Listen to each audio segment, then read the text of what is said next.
dominical. Quiero decirles bienvenidos. Quiero decirles que estamos contentos de que estén participando de esta transmisión. Qué bueno que podemos estar juntos. Vamos a orar, vamos a ponernos en las manos de Dios y luego leemos la escritura para meternos a la lección de este día, de esta clase dominical. El título de esta clase es Descripción y Grandeza. Vamos a mirar cómo describe Lucas a Zacarías, a Elizabeth y a Juan mismo. Pero también veremos algo de la grandeza de Juan. La grandeza a la que se refirió Jesús y que Lucas también describe. Oremos. Señor, te damos muchas gracias. Tenemos oportunidad de estudiar tu palabra y te lo agradecemos. Gracias porque es posible aprender y pedimos de tu ayuda para que esto sea posible. Pedimos de tu ayuda para que sepamos la verdad que quieres que aprendamos al dejar esta porción de tu palabra que vamos a meditar, que vamos a estudiar. Te pedimos, Dios, que tú nos ayudes pues para aprender, que aclares nuestra mente, nuestros corazones, Señor, prepáralos para recibir tu palabra. Y Dios, estamos orando también por nuestros familiares, por nuestros hermanos en Cristo, por nuestros amigos, por nuestros conocidos, por aquellas personas, Señor, por las que nos pidieron que oráramos y que están enfermos. Oramos por ellos, que toques sus cuerpos, que les ayudes a salir adelante de su enfermedad. Señor, leemos noticias de que siguen habiendo fallecimientos por causa del COVID. Y oramos, Dios, para que toques cuerpos de salud, la que se necesita, y que también, Señor, desde tu protección, ayúdanos, Dios, a cuidarnos, pero también, Señor, protégenos, porque entendemos, necesitamos de la protección tuya para no contraer esta enfermedad. Cuida, pues, de cada uno de nosotros, de los nuestros, y suple necesidades, Dios. Por causa de esta pandemia, algunos no están trabajando de una manera completa, algunos negocios han cerrado y oramos, Señor, para que tú proveas de lo material. Y cuida, Dios, a aquellos que cuidan a los enfermos, médicos, enfermeras, quienes les dan de comer, todos los que participan, Señor, en la atención a estos enfermos, cualquier enfermedad, Señor, tú muéstrate. Manifiéstate, Dios, y provee lo necesario para la atención de ellos. Oramos en el nombre de Cristo Jesús. Amén. Descripción y grandeza. Ese es el título para la lección en esta ocasión. Vamos a leer Lucas, capítulo 1, desde el verso 5. Lucas 1, leemos desde el verso 5, dice: hubo en los días de Herodes, rey de Judea, un sacerdote llamado Zacarías, de la clase de Abías. Su mujer era de las hijas de Aarón y se llamaba Elizabeth. Ambos eran justos delante de Dios y andaban irreprensibles en todos los mandamientos y ordenanzas del Señor. Pero no tenían hijo, porque Elizabeth era estéril, ambos eran ya de edad avanzada. Aconteció que ejerciendo Zacarías el sacerdocio delante de Dios, según el orden de su clase, conforme a la costumbre del sacerdocio, le tocó en suerte ofrecer el incienso y entrando en el santuario del Señor. Toda la multitud del pueblo estaba afuera orando a la hora del incienso. Y se le apareció un ángel del Señor puesto en pie a la derecha del altar del incienso. Y se turbó Zacarías al verle y le sobrecogió temor. Pero el ángel le dijo: Zacarías, no temas, porque tu oración ha sido oída y tu mujer Elizabeth te dará a luz un hijo y llamarás su nombre Jesús. Y tendrás gozo y alegría y muchos se regocijarán de su nacimiento, porque será grande delante de Dios. No beberá vino ni sidra y será lleno del Espíritu Santo aún desde el vientre de su madre. Y hará que muchos de los hijos de Israel se conviertan al Señor, Dios de ellos, e irá delante de él con el espíritu y el poder de Elías para hacer volver los corazones de los padres a los hijos y de los rebeldes a la prudencia de los justos, para preparar al Señor un pueblo bien dispuesto. Hasta ahí vamos a leer.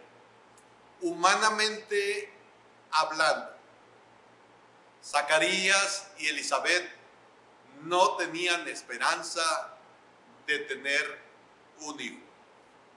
La situación que estaban viviendo Zacarías y Elizabeth parecía no tener esperanza, ninguna esperanza. Aparte de que Elizabeth era estéril, también los dos eran de edad avanzada. También podemos ver que a pesar de ser justos, no tenían hijos. A pesar de ser justos, durante toda su vida de casados, habían llevado ese estigma, esa señal que no era bien vista por los de su nación. No podían tener hijos. Y estoy haciendo énfasis en esto. A pesar de ser justos, les faltaba esa bendición que viene de Dios. No podían tener hijos. Algunos, como era costumbre, como era la manera de pensar, algunos creían que Zacarías y Elizabeth estaban siendo castigados por Dios al no tener hijos. En algún momento, alguna enfermedad, algún defecto físico era señalado como un castigo de Dios. ¿Se acuerdan de aquel joven que había nacido ciego? Y que algunos seguidores de Jesús le preguntaron a él que quién había pecado, él o sus padres, para haber nacido ciego. ¿Quién había pecado? De repente, todavía en nuestros días existe la idea de que si alguien está enfermo de algo es porque pecó. Pero no necesariamente es así. A veces, como en el caso de Zacarías y Elizabeth, hay personas justas delante de Dios que padecen. Esto tenemos que tenerlo en mente, hermanos. Tenemos que recordarlo. No señalemos a quienes están padeciendo algo, diciéndoles que se arreglen con Dios, que confiesen su pecado, que por eso están pasando por esa situación. No todo el tiempo es así. A veces es por causa del pecado, algún problema físico, algún problema moral, algún problema que afecta de tal manera que hay dolor, que hay tristeza. Sí, a veces es por el pecado, pero no es en toda ocasión.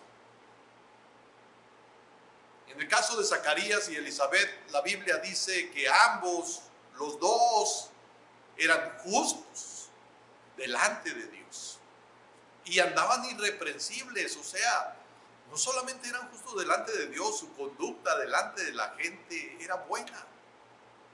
Pero aún así, había algunos que pensaban que era por causa de algún pecado. Algunos pensaban quizás que había algún pecado no conocido por el hombre, y que por eso Dios estaba castigándolos. Ellos habían llevado esa estigma, esa señal, toda su vida de casados. Sin duda muchos se preguntaban por qué no pueden tener hijos, por qué no. Quizás en alguna ocasión les señalaban, les preguntaban por qué no tenían hijos. Y quizás tenían que estar contestando de una manera continua la razón hasta llegar a ancianos. Pero miren cómo Lucas dice que ellos eran justos. De alguna manera, Lucas quiere dar énfasis a la justicia de esta pareja. Dice, no solo que eran justos en su conducta diaria, porque dice que eran irreprensibles, no solo delante de los hombres, sino que Lucas dice en el verso 6, ambos eran justos delante de Dios. O sea, que no quedara duda, que no hubiera alguna duda de la justicia de esta pareja. Lucas quiere dejar bien claro eso. Las circunstancias que ellos estaban viviendo eran ordenadas por Dios. En su soberanía, Dios no les había dado hijos, simplemente porque Dios no quiso. Y entendemos esto, Dios es soberano. Dios es soberano y se hace lo que Él quiere, se hace como Él quiere, se hace cuando Él quiere. Humanamente hablando, no tenían esperanza de tener un hijo, pero tuvieron. ¿Por qué? Porque Dios así lo quiso. Dios es soberano. Dios es soberano y actúa en su soberanía para hacer las cosas que al hombre le parecen imposibles. Aquí está un caso. Ellos fueron vindicados. Ellos fueron de alguna manera honrados por Dios. Dios dejó ver a aquellos que creían que algún pecado tenían. Dios quiso que aquellos miraran que estaban equivocados, que Zacarías y Elizabeth eran personas justas, que no eran lo que ellos estaban pensando. Dios les dio un hijo. Hermanos, y no cualquier hijo. Les dio un hijo que fue el precursor del Mesías, el último profeta del Antiguo Testamento, el primer profeta en 400 años de silencio. Y según dijo Jesús, Juan, el hijo de esta pareja, era el hombre más grande que había vivido hasta ese momento. Mateo, el capítulo 11, verso 11. Jesús dice de Juan el Bautista: de cierto os digo, entre los que nacen de mujer no se ha levantado otro mayor que Juan el Bautista, pero el más pequeño en el reino de los cielos mayor es que él. De entre los que nacen de mujer no se ha levantado otro mayor que Juan el Bautista. Miren, hasta ese momento no había otro mayor que Juan.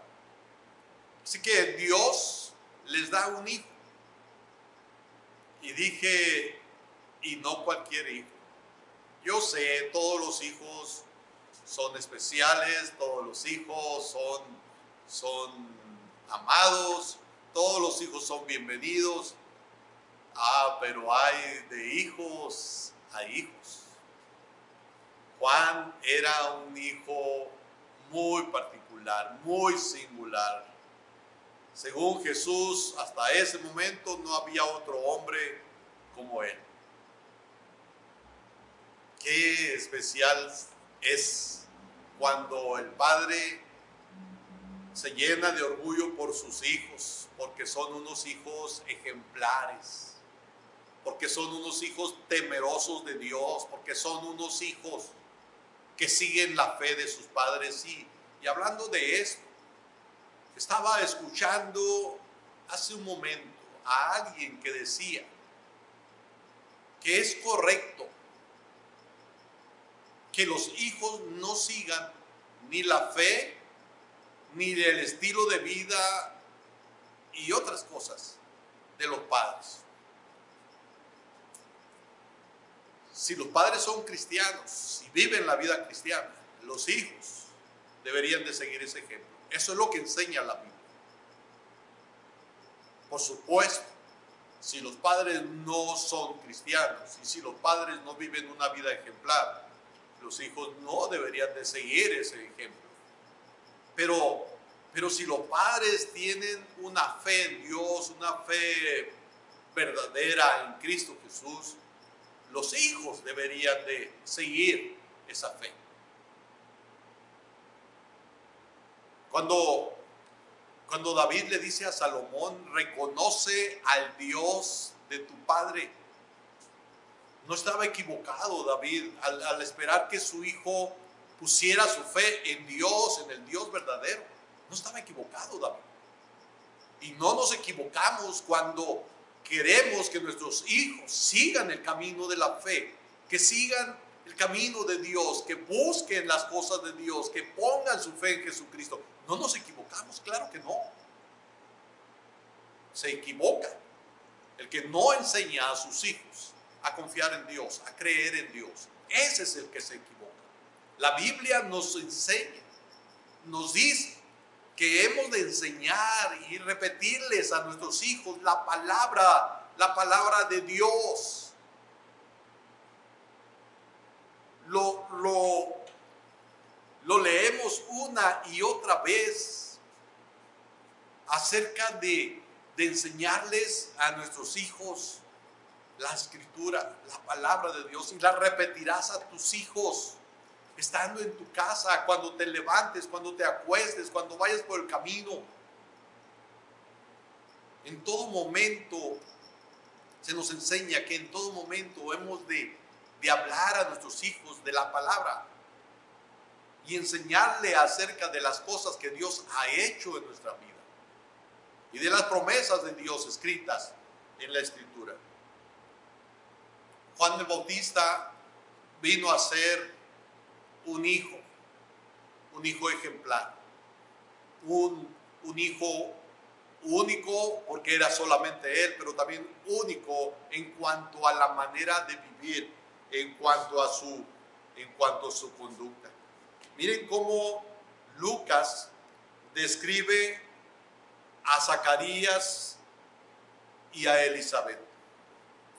Primero, en el verso 6 dice que ambos eran justos delante de Dios y andaban irreprensibles en todos los mandamientos y ordenanzas del Señor.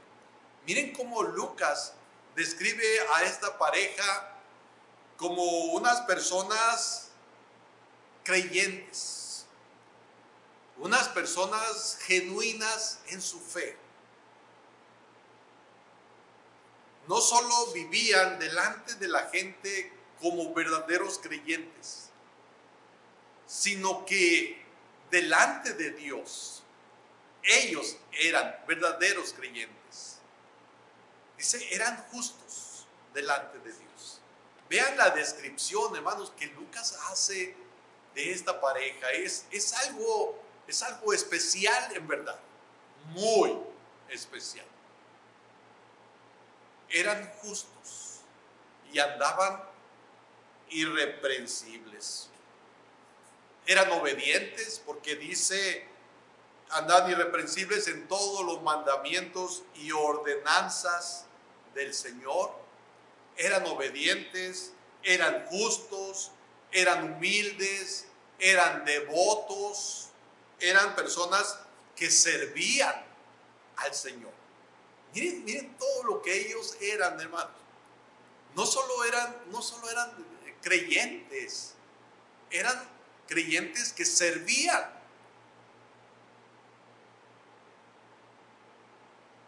¿Conoce a alguien que dice que es cristiano y no sirve al Señor? Desgraciadamente yo sí conozco. Profesan ser cristianos yo no soy Dios para juzgarlos, para decir si sí o no, pero profesan ser cristianos y no tienen prácticas del mundo, pero no sirven al Señor, no hacen nada en la obra de Dios. A veces dan dinero, a veces dan sus diezmos, a veces.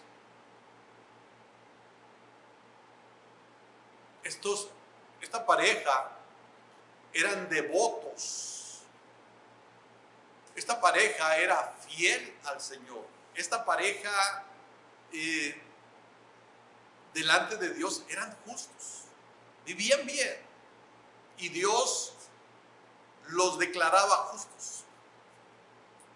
Pero también servían al Señor.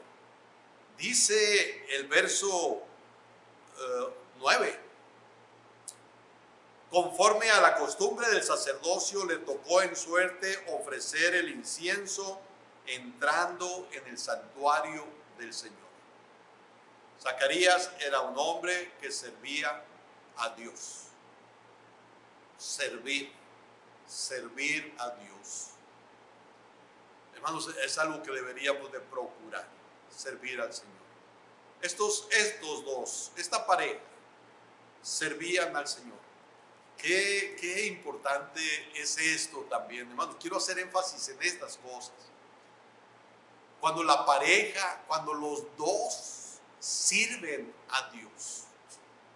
Por eso la importancia de que el joven, varón o la señorita, antes de ponerse de novios o de casarse, deberían fijarse muy bien. ¿Es cristiano la señorita con la que ando de novio? ¿Es cristiano el joven con el que ando de novio, de novia? Y si es cristiano, si son cristianos, ¿sirve al Señor? ¿Por qué? Porque si se llega a casar, ¿de qué manera va a servir al Señor? Qué especial es cuando los dos, hombre y mujer, quieren servir a Dios. Y qué difícil es cuando uno de los dos no tiene ese interés. Qué difícil es. A veces es difícil para el que quiere servir al Señor el permanecer en el servicio porque su pareja no le apoya, porque su pareja no está a su lado para juntos hacer el trabajo. Y la verdad, la Escritura misma dice, andarán dos juntos si no estuvieran de acuerdo. Qué importante es que los dos estén de acuerdo en su servicio a Dios. Vaya, hasta con el simple hecho de asistir a los cultos, que los dos estén de acuerdo. Porque puede ser que uno quiere ir al templo, pero el otro no. Y luego a veces hay quienes ni siquiera quieren llevar a la pareja al templo. Esperan que los hijos la lleven, o dile al hermano, o dile a la hermana que te dé raite.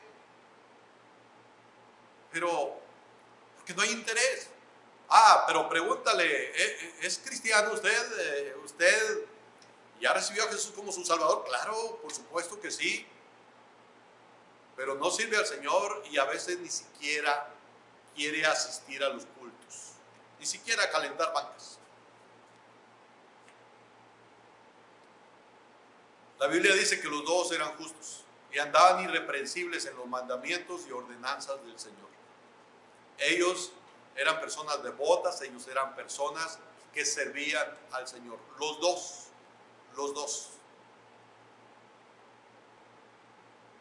Cada pareja cristiana debería de buscar el ser eso. Los dos, estar en el camino de Dios. Los dos, estar juntos en el servicio a Dios. Debería de buscar eso. Ellos dejaron ver que eran personas temerosas de Dios. Mostraban su devoción a Dios. pero algo que también mostraron, hermanos, y que Lucas nos lo dice. Eran cristianos sinceros o creyentes sinceros, pero también eran creyentes imperfectos. No eran perfectos. Esto es algo que ya hemos hablado antes. No eran perfectos. ¿Cómo puedo decir eso acerca de esto? Por ejemplo, dice el verso 11 que se le apareció un ángel, y el verso 12 dice: y se turbó Zacarías al verle y le sobrecogió temor. Dice que se turbó Zacarías y le sobrecogió temor, y el ángel le tuvo que decir: Zacarías, no temas, tu oración ha sido oída. Primero, hermanos, tuvo temor, y luego lo otro, el ángel le tuvo que decir: tu oración ha sido oída. Esto es, tuvo que confirmarle que Dios escucha las oraciones. Quizás a ese momento, hasta ese momento, Zacarías y Elizabeth ya no esperaban respuesta. Por eso el ángel le tuvo que decir: tu oración ha sido oída. A veces, como cristianos, somos como ellos. Oramos y de pronto no hay respuesta, y entonces pensamos que ya no va a haber respuesta. Entonces ya nos hacemos a la idea de que Dios no me va a contestar lo que yo le pedí, no me va a dar lo que yo le pedí. Muchas veces ha sucedido eso, y a veces nos asombramos de la iglesia cuando dice la escritura que Pedro estaba en la cárcel, pero la iglesia hacía sin cesar oración a Dios por él. Y la Biblia enseña que Pedro fue libre, y cuando Pedro llega a donde están reunidos orando, los que estaban reunidos no le creyeron a quien miró a Pedro. ¿Se acuerdan de aquella mujer que va a la puerta porque alguien está llamando, y de temor o de sorpresa no abre la puerta, sino que viene a decirles: ahí está Pedro? Y los que estaban reunidos dijeron: estás loca, estás mal, no es cierto. Hubo dudas, pero estaban orando, y era una oración sin cesar. Y dije, a veces nos sorprende eso, y a veces juzgamos a la iglesia y decimos: ¿cómo es posible? Estaban orando y cuando hubo la respuesta no la creyeron. Hermanos, a veces somos así. A veces oramos, y cuando está la respuesta nos sorprendemos, nos maravillamos, y más si es rápida la respuesta. Y hasta venimos al templo y damos testimonio: hermanos, yo le pedí a Dios y miren, sucedió. No tardó mucho en responder. Pero cuando se tarda en venir la respuesta, viene el desánimo, se piensa: ya no voy a orar. A lo mejor Zacarías y Elizabeth ya no estaban orando, ya eran ancianos, ya qué esperanza. Cuando estaban jóvenes, cuando estaban en una edad más o menos, quizás estaban orando porque todavía tenían esperanza, pero ahora. Y no solo eso en relación a la oración, sino que dice que tuvo temor, se turbó o se sobresaltó. Y esa palabra que dice se turbó, significa que se estremeció, que tembló. Hermanos, a veces, aún siendo cristianos, viene a nuestra vida algún problema, algo a lo que tenemos que enfrentar, y hay temor. Y la palabra de Dios, y Dios nos dice: no temas, no temas, no temas.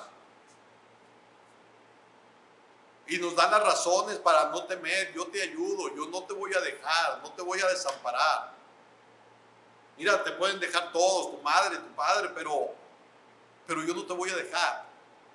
Sin embargo, hay temor a veces. ¿Y eso qué es?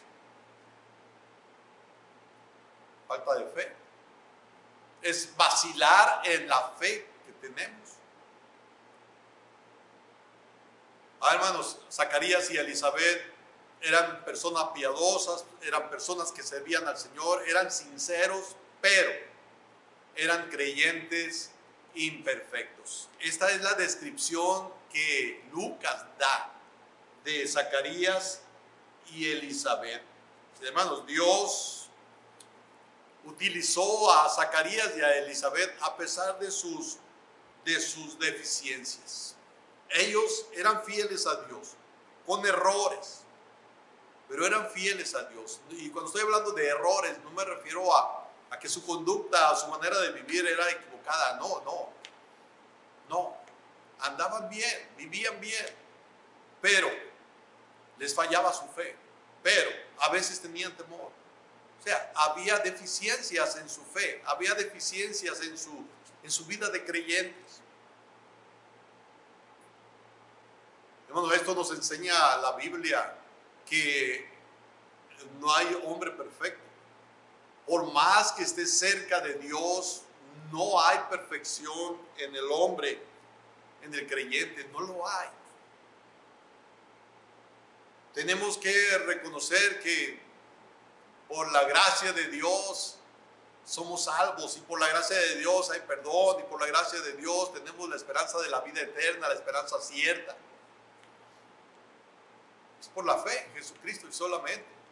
¿Por qué? Porque todos en algún momento pecamos, en algún momento le fallamos a Dios, en algún momento desagradamos a Dios. ¿Por qué? Porque sin fe es imposible agradar a Dios.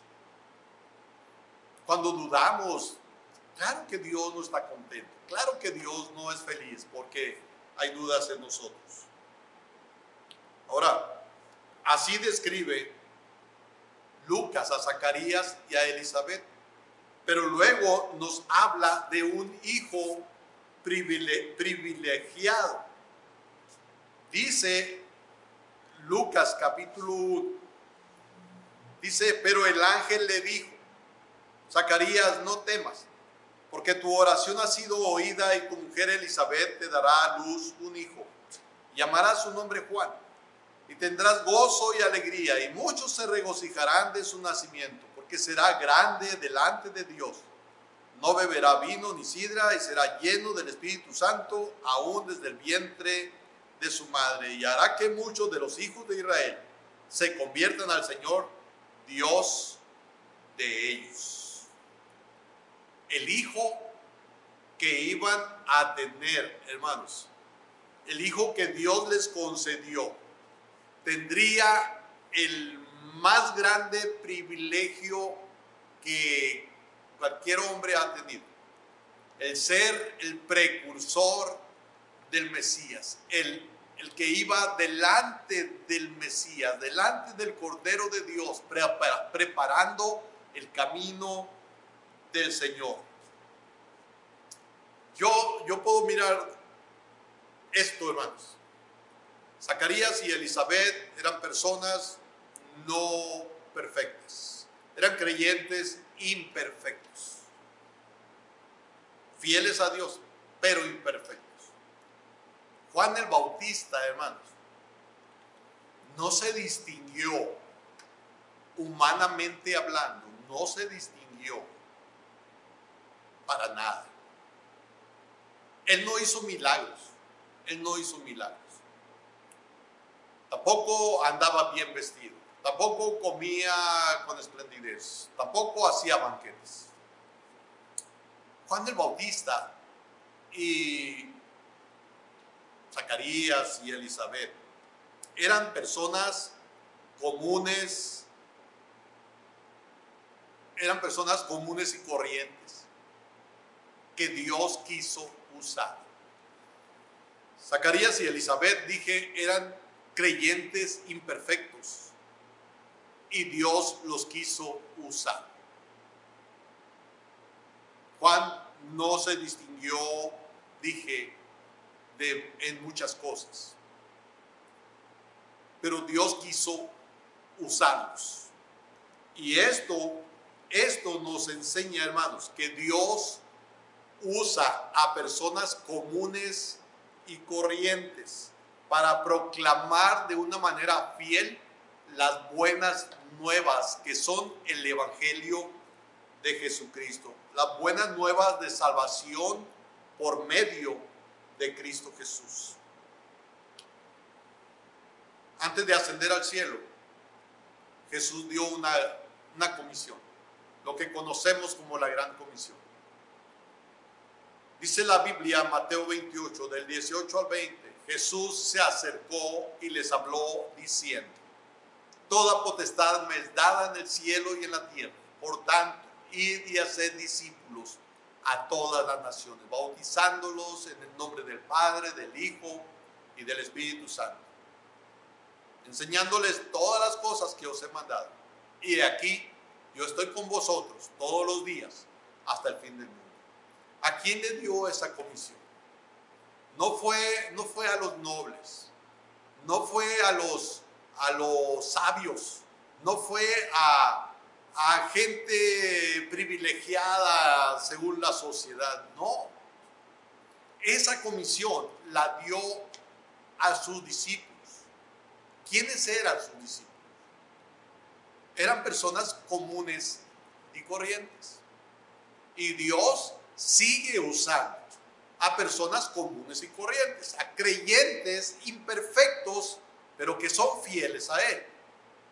Dios sigue usando a creyentes imperfectos, a creyentes comunes, para proclamar el Evangelio. Primera de Pedro, capítulo 2, verso 9. Dice: mas vosotros sois linaje escogido, real sacerdocio, nación santa, pueblo adquirido por Dios. Y dice: ¿para qué? Para que anunciéis las virtudes de aquel que os llamó de las tinieblas a su luz admirable. Mas vosotros sois linaje escogido. Ahora, el verso 10, vosotros que en otro tiempo no erais pueblo, pero que ahora sois pueblo de Dios, que en otro tiempo no habíais alcanzado misericordia, pero ahora habéis alcanzado misericordia. ¿Eres del pueblo de Dios? Seas quien seas. Si tú eres un hijo de Dios, si tú eres del pueblo de Dios, si tú eres cristiano, si tú ya recibiste a Jesús, seas quien seas. Puedes ser la persona más común. Dios te quiere usar y Dios te puede usar. Así como usó a Zacarías y Elizabeth y Juan, que no eran personas así reconocidas socialmente. Dios usa personas comunes. Dios puede usar a cualquier persona. Solo falta la voluntad para hacerlo. En el capítulo 3 de Primera de Pedro, el versículo 15. Primera de Pedro 3:15. Dice: sino santificad a Dios el Señor en vuestros corazones, y estad siempre preparados para presentar defensa con mansedumbre y reverencia ante todo el que os demande razón de la esperanza que hay en vosotros. Ante todo el que demande razón, el que os demande razón de la esperanza que hay en vosotros. Dios puede seguir usando a personas, hoy Dios sigue usando a personas comunes para anunciar el Evangelio. Cuando leemos en el Evangelio, en el libro de los Hechos, los discípulos están predicando la palabra, están predicando el Evangelio. Y miren lo que dice Lucas mismo, porque es el escritor del libro de los Hechos. Lucas dice Entonces, viendo el denuedo de Pedro y de Juan, sabiendo que eran hombres sin letra y del vulgo, se maravillaban y les reconocían que habían estado con Jesús. ¿Qué sabían? ¿Qué sabían los hombres? ¿Qué sabían las personas que estaban escuchando a Pedro y a Juan? Dice que veían el denuedo, el ímpetu, el cómo ellos se esforzaban por hablar de Jesucristo, por hablar del Evangelio, viendo cómo ellos se afanaban por anunciar esa verdad de Cristo Jesús. Y luego dice, viendo y sabiendo que eran hombres sin letras y del vulgo, se maravillaban. Pedro y Juan eran pescadores, eran personas rudas, se puede decir. Pero dice Lucas que eran personas sin letras y del vulgo, del pueblo. Eran personas comunes, pero ellos hablaban del Evangelio. Y Dios les usó. En el libro de los Hechos leemos, dice Lucas, que cuando Pedro junto con los demás se levantan anunciando el Evangelio, ese día de Pentecostés se convierten, se arrepienten, reciben a Jesús, creen en Jesús, como 3,000 personas. Imagínense, hermanos, imagínense Dios usando a personas sin letras del vulgo. Dios usa y Dios sigue usando a personas comunes. El apóstol Pablo, en primera a los Corintios, el capítulo 1, hablando algo acerca de esto, miren lo que dice. Primera a los Corintios, capítulo 1. Desde el verso 18. Dice, porque la palabra de la cruz es locura a los que se pierden, pero a los que se salvan, esto es, a nosotros, es poder de Dios. Pues está escrito, destruiré la sabiduría de los sabios y desecharé el entendimiento de los entendidos. ¿Dónde está el sabio? ¿Dónde está el escriba? ¿Dónde está el disputador de este siglo? ¿No ha enloquecido Dios la sabiduría del mundo? Pues ya que en la sabiduría de Dios el mundo no conoció a Dios mediante la sabiduría, agradó a Dios salvar a los creyentes por la locura de la predicación. Porque los judíos piden señales y los griegos buscan sabiduría. Pero nosotros predicamos a Cristo crucificado. Para los judíos ciertamente tropezadero, para los gentiles locura.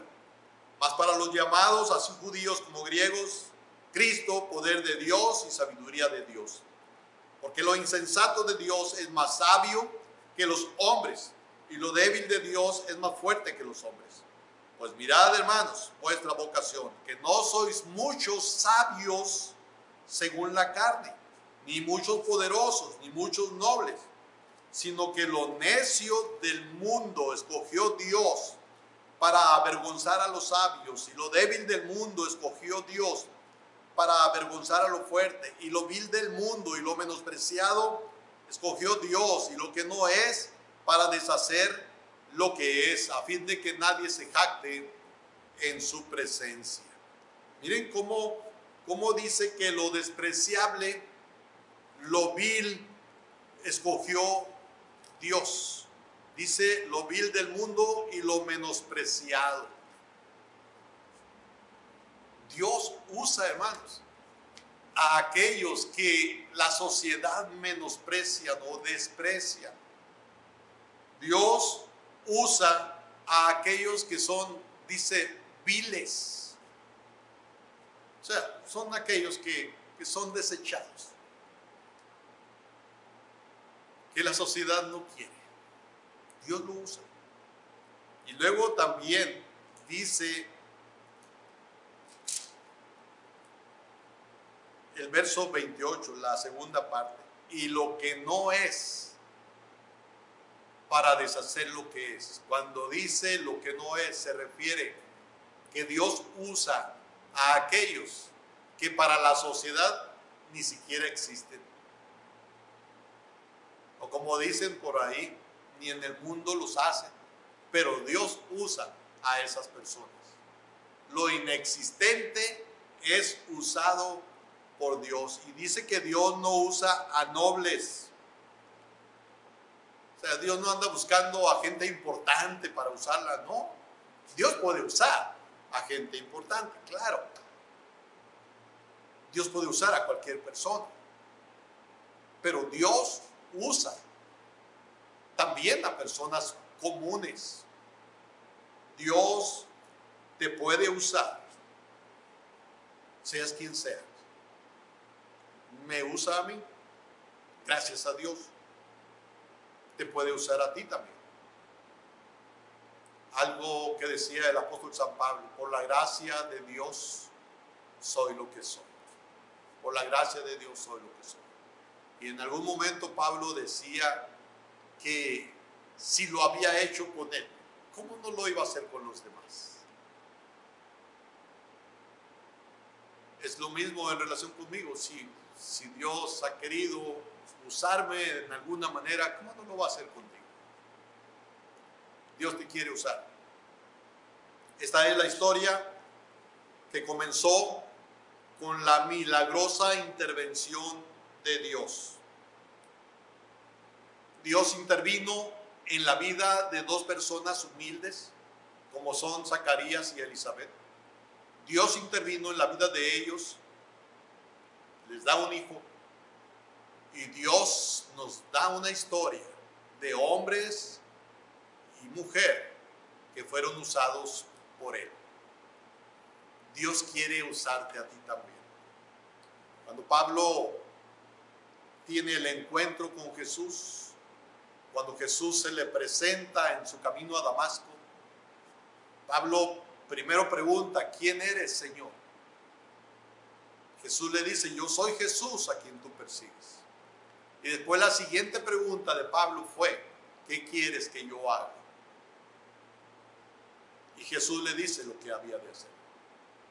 ¿Qué quieres que yo haga? Yo te invito, dile a Dios: ¿qué quieres que yo haga? Dios puede usarte. No hay excusa, no hay razón para decir: no, es que yo no puedo, es que yo no sé. Dios puede usarte. Y Dios usa. Y quiere usarte. Dios usa a cualquier persona. Y Dios te quiere usar a ti. Pero falta que tú le digas a Dios: aquí estoy, Señor, úsame a mí. ¿Quieres hacerlo? Te invito a que ores de esa manera. Y dile al Señor que te use, que te diga qué quiere que tú hagas. Hazlo y te va a usar. Oremos. Bendito Dios, te damos gracias. Gracias, Señor, porque nos enseñas lo que es el servicio a ti. Y ayúdanos a servir. Ayúdanos para que estemos dispuestos al servicio a ti, a seguir en tu obra, trabajando. Ayúdanos, Señor.